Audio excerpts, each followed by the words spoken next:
विशाळगड, बाजीप्रभू फुलाजी प्रभू बांधल यासारख्या मराठ्यांच्या शौर्यामुळे महाराजांचं अस्तित्व लाभलेल्या नावाप्रमाणेच विशाळ असणारा असा हा विशाळगड.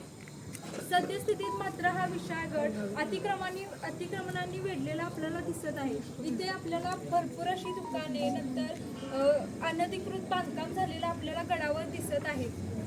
सद्यस्थितीमध्ये गडावर येताना आपल्याला कोंबड्यांचे, नंतर शेळ्यांचे वगैरे मुंडके आपल्याला दिसते. हे बघून आपल्याला गडावर येण्याची इच्छा होत नाही, परंतु तरीही गडावर आल्यावर आपल्याला वीर बाजीप्रभू देशपांडे, फुलाजी प्रभू देशपांडे यांच्या समाधान बघून आपल्याला एक स्फूर्ती मिळते. नंतर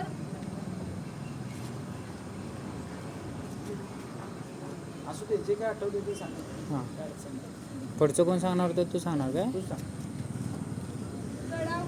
गडावर अनेक मंदिरे देखील आहेत. अनेक हिंदुत्ववादी नेते फक्त आपल्याला म्हणत असतात की आम्ही विशाळगड लढवू, आम्ही विशाळगडातील अतिक्रमणे कमी करू, आपण मिळून विशाळगडाला मुक्त करू. पण ही आश्वासने फक्त आज आश्वासनेच राहिलेली आपल्याला दिसून येत आहेत. ही आश्वासने काही अंमलबजावणी आलेली आपल्याला दिसत नाही. आम्ही हा किल्ला सादर केला, याचे